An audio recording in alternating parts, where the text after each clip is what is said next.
নমস্কার। আমি আজকে যে রেসিপিটি করব সেটি একটা মিষ্টি রেসিপি। তো মিষ্টি কম বেশি উপোস কাপাস করলে মানুষে খেয়ে থাকে। তো আমি যে রেসিপিটা করলাম আজকে কাঁচাগোল্লা, তার জন্য আমি আগের থেকে দুধ থেকে ছানা কাটিয়ে নিয়ে একটা ন্যাকড়ার মধ্যে ভালো করে জল ঝরিয়ে ছানাটাকে আমি নিয়ে নেব। এরপর হাফ হাফ করে নেব।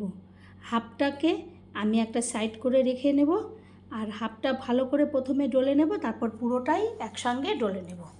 ডলে হাতে চেটো দিয়ে ভালো করে ডলে এবং অর্ধেকটা একদম পুরো সমান সমান করে অর্ধেকটা একটা সাইড করে রেখে দেব, আর অর্ধেকটা আমি একটা পুর বানাবো।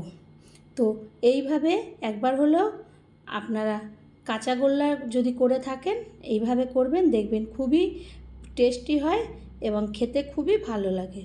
তো আমি এইভাবে দুটো ডো রেখে দিলাম। এরপর একটা কড়াই বসিয়ে দিলাম গ্যাসের ওভেনে। অর্ধেক ডোটা নিয়ে ওই কড়াইয়ের মধ্যে দিলাম, দিয়ে দেব দুধ, লিকুইড দুধ দিয়ে এরপরে খুন্তি দিয়ে ভালো করে ওটাকে ভেঙে, আমি তো হাত থেকে ভালো করে একদম চেটো দিয়ে একদম গুঁড়ো গুঁড়ো করে নিয়েছি। এরপর দিয়ে দেব গুঁড়ো দুধ। গুঁড়ো দুধ দিয়ে ভালো করে আমি ঘুটে ঘুটে নেড়ে এটাকে একদম ক্ষীরের মতন করব। এইভাবে নাড়তে থাকবো, নাড়তে নাড়তে একদম যখন শুকনো মতন হবে তখন ওর মধ্যে আমি দেব চিনি।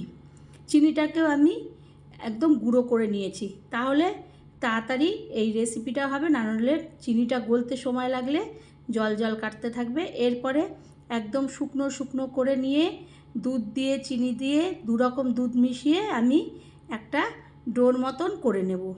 এই পুরটা ঠান্ডা যখন হবে তখন আমি এই প্লেটের মধ্যে তুলে নেব। প্লেটের মধ্যে নেওয়ার পরে যে আমি আগে যে অর্ধেকটা কাঁচা ছানা রেখে দিয়েছিলাম, তার সঙ্গে যে আবার ছানাটাকে ওভেনে আমি ভালো করে একটা ক্ষীরের মতো তৈরি করলাম, দুটো একসঙ্গে মিশিয়ে ভালো করে হাত দিয়ে মাখতে থাকবো।